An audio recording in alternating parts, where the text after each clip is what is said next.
Good morning students, welcome back to your online class. Today I am going to teach you Hindi second of class 5th and chapter 7. Let us start. Chapter 7 में बच्चों आपको कठपुतली दी हुई है। कठपुतली राजस्थान की एक विशेष कला है। इसमें लकड़ी की जो ये देख रहे हैं आप गुड्डे गुड़िया से दिखाए हुए हैं, इनको धागों से बांधकर इनका खेल दिखाया जाता है, इनका नाच भी दिखाया जाता है। आइए, और ये कठपुतली हमेशा दूसरों के इशारे पर ही नाचती है और कवि ने इनके माध्यम से मनुष्य की मानसिक गुलामी का यहाँ पर चित्रण किया है। कठपुतली गुस्से से उबली, बोली, ये धागे क्यों हैं मेरे पीछे आगे, इन्हें तोड़ दो, मुझे मेरे पाँव पर छोड़ दो। कठपुतली ने एक दिन गुस्से से कहा, ये धागे क्यों इतने मेरे आगे पीछे लगे रहते हैं, इन्हें तोड़ दो और मुझे आज़ाद कर दो, मैं अपने पाँव पर चलना चाहती हूँ, मुझे मेरे पाँव पर छोड़ दो। सुनकर बोली और कठपुतलियाँ कि हाँ, बहुत दिन हुए हमने अपने मन के छंद छूए। यह सुनते ही सारी कठपुतलियों ने उसकी हाँ में मिलाई और कहा कि हाँ, ये सही है, हमने बहुत दिन से अपनी इच्छा से कोई भी कार्य नहीं किया है। मगर पहली कठपुतली सोचने लगी, ये कैसी इच्छा मेरे मन में जगी। तभी पहली कठपुतली के मन में विचार आया कि ये कौन सी इच्छा मेरे मन में जगा ली है। यहाँ पर कवि ये कहना चाहता है कि जो हमारी मानसिक गुलामी जो हम बरसों से जैसी भी प्रथाओं में, जैसी भी रिवाज में जीते चले आ रहे हैं, उनको तोड़ने के लिए यदि हम हिम्मत दिखाना भी चाहें तो दूसरे लोग साथ तो देंगे। अगर हम शुरुआत करेंगे तो कहेंगे तो सही, लेकिन उसके बाद जो व्यक्ति शुरुआत करता है वो भी कई बार सोचने पर मजबूर हो जाता है कि ये सही है या गलत है, ये कौन सी इच्छा मेरे मन में जगी है। तो इस प्रकार यहाँ पर कवि कहना चाहते हैं कि पराधीनता की जंजीर तोड़ने का साहस सभी में नहीं होता। तो बच्चों, ये चैप्टर आपका मैंने आपको समझा दिया है। आइए अब इसकी देखते हैं एक्सरसाइज नेक्स्ट पेज पर। सबसे पहले देखेंगे इसके शब्द अर्थ। शब्द अर्थ में सबसे पहले है कठपुतली। कठपुतली का मीनिंग है लकड़ी की गुड़िया। नेक्स्ट उबलना।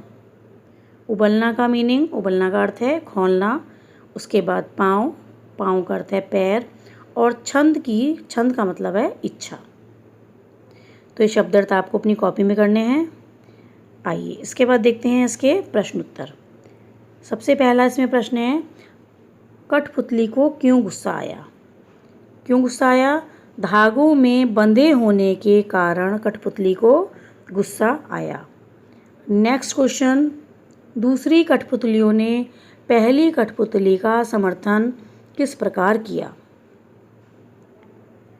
अब यहाँ पर देखेंगे इसका आंसर। दूसरी कठपुतलियाँ बोली, हाँ, हमने बहुत दिनों से अपनी इच्छा से कुछ नहीं किया है। Now see the third question. अंत में पहली कठपुतली क्या सोचने लगी। आंसर, पहली कठपुतली सोचने लगी कि मेरे मन में ये कैसी इच्छा जगी। Now see the last one. कठपुतलियों के माध्यम से कवि क्या कहना चाहता है। इसका आंसर देखेंगे। कवि कहना चाहता है कि गुलामी की जंजीर तोड़ने की हिम्मत सभी में नहीं होती। तो बच्चों, ये आपके सारे आंसर हैं। नेक्स्ट आप देखेंगे ख, दी गई पंक्तियों का संदर्भ सहित भावार्थ लिखिए। तो ये आपको संदर्भ लिखना है। देखिए, प्रस्तुत पद्यांश हमारी पाठ्य पुस्तक नवीन पल्लव के कठपुतली नामक कविता से लिया गया है। इसके रचयिता भवानी प्रसाद मिश्र जी हैं।